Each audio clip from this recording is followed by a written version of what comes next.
असून काल विधान परिषदेत गृहराज्यमंत्री योगेश कदम यांच्यावर अनिल परब यांनी आरोप केले होते। गृहराज्यमंत्र्यांच्या आईच्या नावे मुंबईत सावली बारचा परवाना असल्याचा आणि त्या बारवर पोलिसांनी अश्लील नृत्य प्रकरणी कारवाई केल्याचा आरोप होता। एबीपी माझानं या प्रकरणाची सत्यता पडताळण्यासाठी सावली बारचा आढावा घेतला। या आढाव्यात माझाच्या हाती एफआयआरची कॉपी लागली आहे। हा बारचा परवाना ज्योती रामदास कदम यांच्या नावे असल्याचा जबाब मॅनेजरने दिला होता। 30 मे या दिवशी या बारवर रात्री पोलिसांनी कारवाई केली। अश्लील नृत्य प्रकरणी ही कारवाई करण्यात आली होती। एफआयआर कॉपीमध्ये नमूद माहितीनुसार 22 बारबाला, 25 ग्राहक, वेटर, कॅशियर आणि मॅनेजरला या छापेमारीमध्ये ताब्यात घेण्यात आलंय।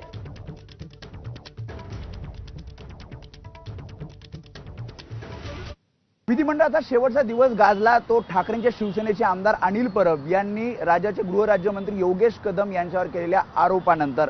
कारण ज्या प्रकारे अनिल परब यांनी सांगितलं की कांदिवलीमधील सावली बार हा गृहराज्यमंत्री योगेश कदम यांच्या मातोश्रीच्या नावे हा बार आहे आणि याच बारमध्ये 30 मे रोजी एक पोलिसांनी छापेमारी केली आणि या छापेमारीमध्ये 22 बारबालांना ताब्यात घेण्यात आलं।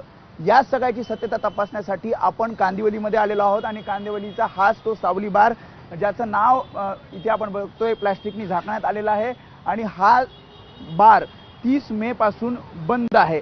30 मेला जी एफआयआर कॉपी आपल्याकडे आलेली आहे, 30 मेला साधारणपणे रात्री 11 वाजता या ठिकाणी समतानगर पोलिसांनी छापेमारी केली आणि या छापेमारीमध्ये साधारणपणे पहाटे 4 वाजेपर्यंत 22 बारबालांना ताब्यात घेण्यात आलेलं आहे आणि त्यामध्ये काही ग्राहक सुद्धा होते।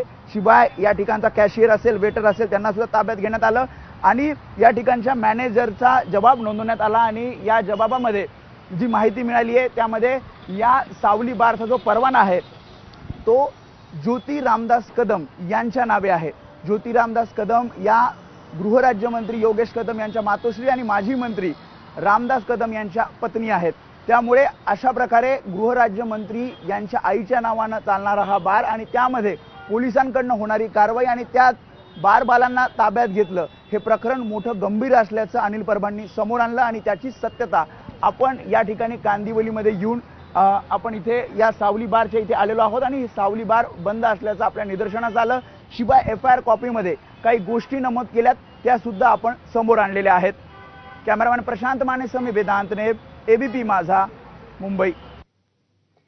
तर या एफआयआर मध्ये नेमकं काय काय नमूद करण्यात आलंय आपण ग्राफिक्सच्या माध्यमातून बघूया।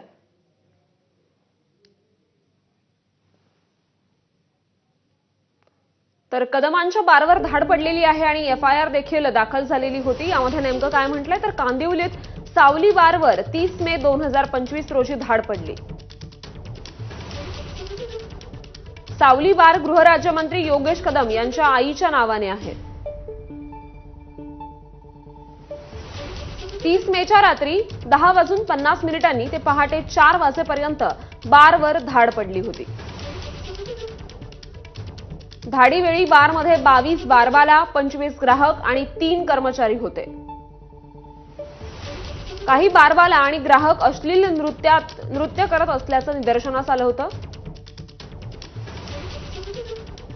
छाप्यानंतर वेटर, कॅशियर आणि मॅनेजर पोलिसांच्या ताब्यात। बारचा परवाना ज्योती रामदास कदम यांच्या नावे आहे असा मॅनेजरनी जबाब दिला। धाडीनंतर समतानगर पोलीस ठाण्यात गुन्हा दाखल करण्यात आला।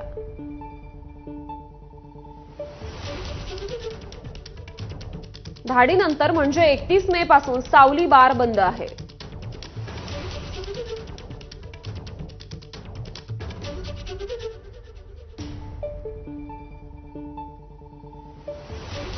दरम्यान या संदर्भात